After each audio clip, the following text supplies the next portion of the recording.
ఉన్నారు. మంచి officer, appellate officer.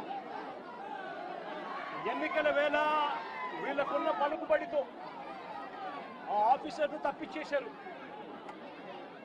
తర్వాత వీళ్ళకు కావలసిన అధికారిని బిందు మాధవ్ అనే అధికారిని ఎస్పీగా తెచ్చుకున్నారు.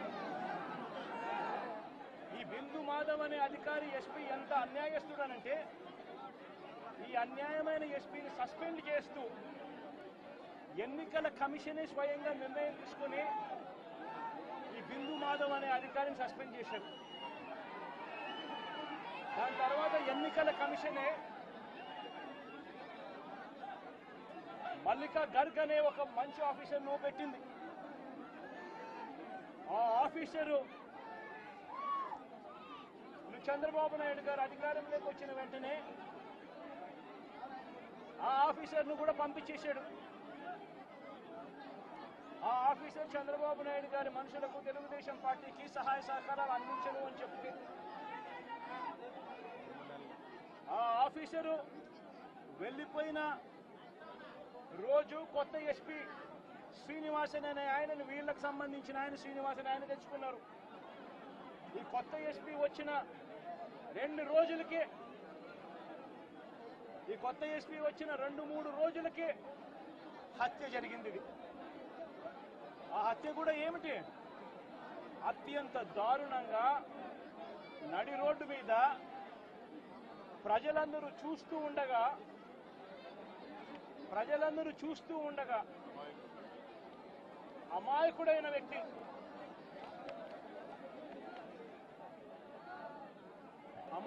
వ్యక్తి ఈ వ్యక్తి ఒక సాధారణ ఉద్యోగస్తుడు. వైన్ షాప్లో తాను పనిచేసుకుంటూ సూపర్వైజర్గా తాను పనిచేసుకుంటూ వైన్ షాప్లో తన జీవితం గడుపుతా ఉన్న ఒక సామాన్యమైన వ్యక్తి. ఇటువంటి వ్యక్తిని అతి కిరాతకంగా నడి రోడ్డు మీద అందరూ చూస్తూ ఉండగానే కిరాతకంగా కత్తి తీసుకొని అతి దారుణంగా నరకడము. ఆ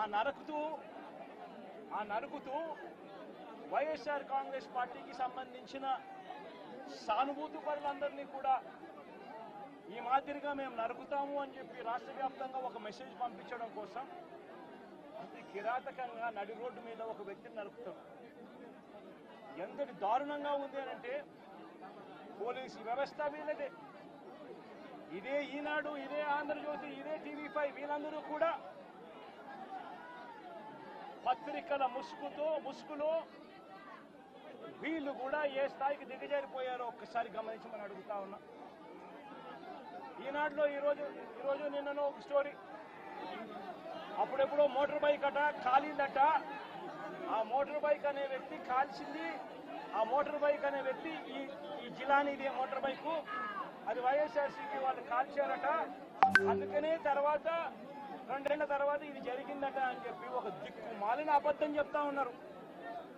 నిజంగా వీళ్ళు పత్రికలా, వీళ్ళు ఏమైనా పేపర్లా, టీవీలా? నిజంగా వీళ్ళంతా కూడా సిగ్గుతో తలంచుకోవాలి వీళ్ళు చేస్తా ఉన్న దుష్ప్రచారాలకు, అబద్ధాలకు. తీరా చూస్తే ఆ మోటార్ బైక్ ఎవరిది అనంటే ఆ మోటార్ బైక్ జిలాంది కాదు. ఆ మోటార్ బైక్ ఆసిఫ్ అనే వైఎస్ఆర్సీపీకి సంబంధించిన వ్యక్తిది. ఆ వైఎస్ఆర్సీపీకి సంబంధించిన వ్యక్తి crime number 10/2024 dated 17/1/2024 Asif YSRCP activist filed a case against TDP ex-chairman Shamim, TDP State Secretary Ayub Khan, Town TDP President and others who burnt his motorcycle and caused head injury to Asif. Asif motor బైక్ను వాళ్ళు కాల్చి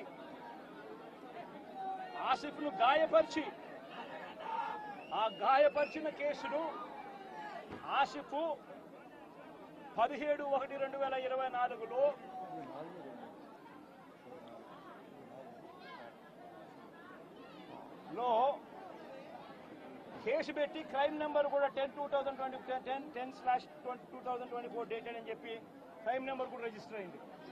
ఆ photo తీసి ఎప్పుడో జరిగిందని చెప్పి చూపించి ఆ కేసు మోటార్ బైక్ కేసు అప్పట్లో పోలీసులు తీసుకోలేదు అని చెప్పి మళ్ళీ పోలీసుల మీద కూడా ఒక తప్పుడు ప్రచారం మళ్ళీ పోలీసుల మీద కూడా వేసి అసలు జరిగిన ఇన్సిడెంట్ ఎప్పుడు అని అంటే ఇది 17/1/2024 జరిగినది. ఎవరి బైక్ నాకు కాలింది అని అంటే ఆసిఫ్ బైక్ కాలింది. ఆసిఫ్ ఎవరు అని అంటే వైఎస్ఆర్సీపీ మనిషి. చేసింది ఎవరు అని అంటే తెలుగుదేశం పార్టీకి సంబంధించిన Telugu Desam X chairman Shamim, Telugu Desam state secretary Ayub Khan. వీళ్ళంతా ఎంత దారుణంగా ఫ్యాక్ట్లను ట్విస్ట్ చేసి ఎస్పీ అనే వ్యక్తి కొత్తగా వస్తాడు. వచ్చిన 3 రోజుల కిందటే ఎస్పీ వస్తాడు. ఎస్పీ వచ్చిన 3వ రోజు హత్య జరుగుతుంది. ఇన్సిడెంట్ జరిగిన గంటలోపే ఎస్పీ బయటకు వచ్చి ఇది ఇద్దరు వ్యక్తిగత విషయాల వల్ల వాళ్ళకున్న మధ్యలో ఉన్న గొడవల వల్ల ఒకరిని ఒకరు చంపుకున్నారు అని చెప్పి తప్పుడు మాటలు మాట్లాడుతూ అబద్ధాలు చెప్తా ఉన్నాడు. నేను అడుగుతా ఉన్నా, కేసు పెట్టారని అంటా ఉన్నారు, కేసు పెట్టామని అంటా ఉన్నారు. నేను అడుగుతా ఉన్నా, మరి కేసు పెట్టినప్పుడు ఈ కేసులో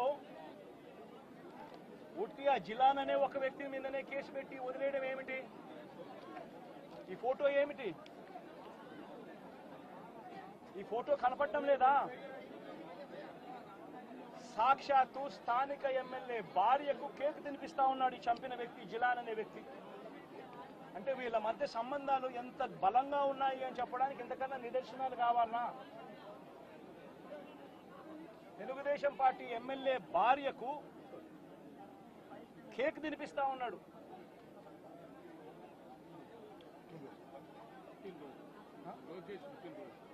లోకేష్ పుట్టినరోజు నాడున వీళ్ళు కేక్ కట్ చేయడము, ఆ కేక్ మళ్ళీ ఈ జిలాన్ అనే వ్యక్తి ఎమ్మెల్యే భార్య కేక్ తినిపించడం. మరి ఇంత దారుణమైన ఇంత సత్సంబంధాలు కలిగిన వీళ్ళు,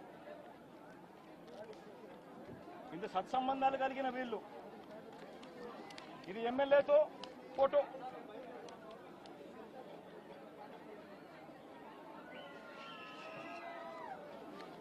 ఈ అయూబ్ ఖాన్ తో ఫోటోలు ఇవన్నీ.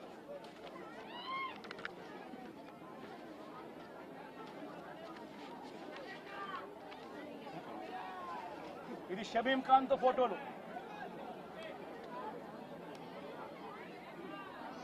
మరి వీళ్ళెవరు కేసులో ఎందుకు లేరు? వీళ్ళందరి మీద కేసు ఎందుకు పెట్టలేదు?